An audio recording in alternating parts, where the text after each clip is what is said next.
Hi, my name is Mac. I was on the game show Destination X, and you were watching Hollywood Junket. Yay! Thank you so much. Yay! Perfect. So I'm just going to get right into the questions and thank you. So, Mac, we heard that you went backpacking throughout Europe before the show. Was that in Yeah. preparation for Destination X or just something that you wanted to do? No, that's just what I was doing. I'd been doing it, a couple months on, couple months off for like maybe a year and a half, 2 years or so preceding the show. So it just kind of was the perfect timing. But yeah, it had nothing to do with the preparation of the show. Wow, that's so cool. And then speaking of the map room, right? We got to talk about the map room. Jeffrey kind of said at one point, well, since you guys want to overshare, we're going to do a tiebreaker since everybody picked, the same spot. Were there any tiebreaker rules kind of discussed beforehand, or was this completely like just a wild card for you all? I think we knew that there would be a tiebreaker.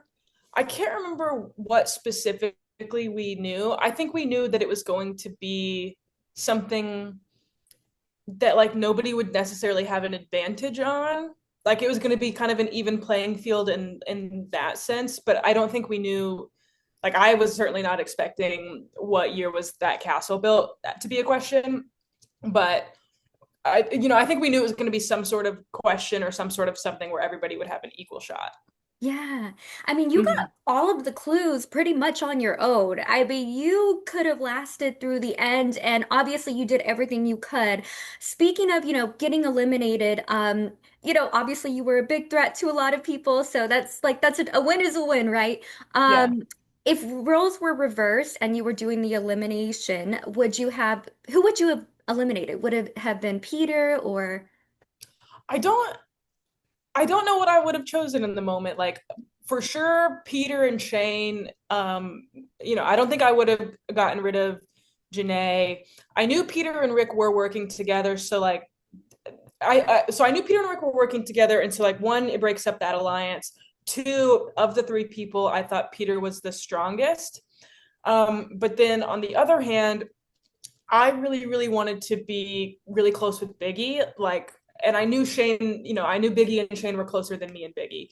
And so if I got rid of Shane, then then it would be kind of me and Biggie against Rick and Peter. And I think Biggie and I could have taken the two of them. Um, so I don't really know what I would have chosen in the moment because I think I would have had good reasons for both of them.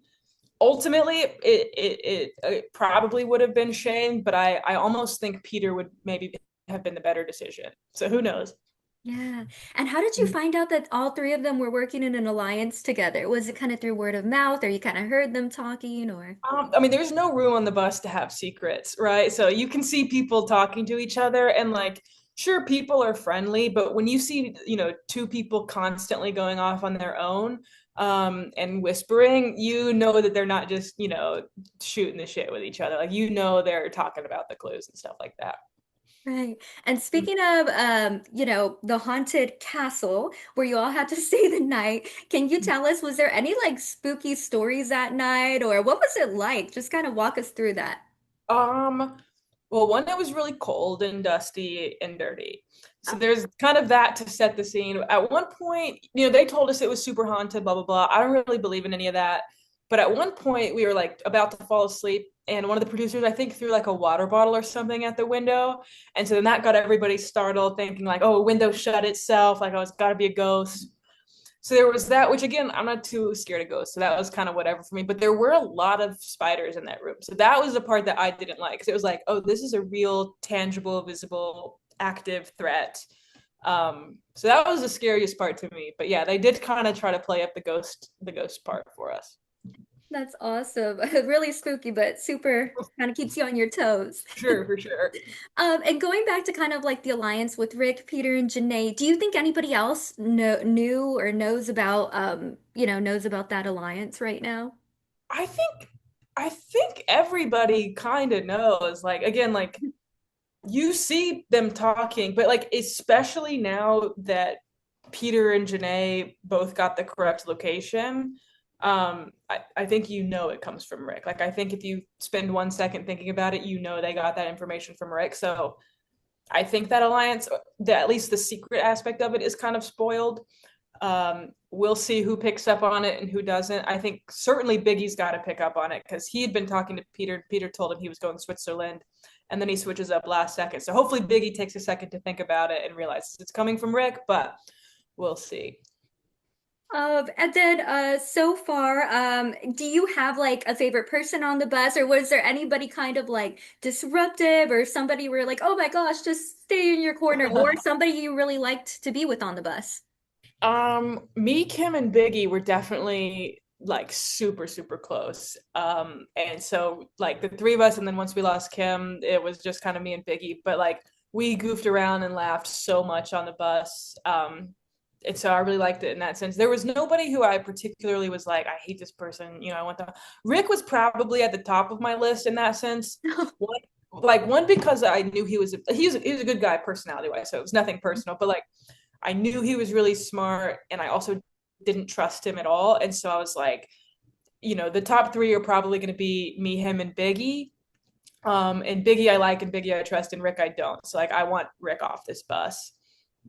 He was kind of my number one, at least in terms of threats. I see.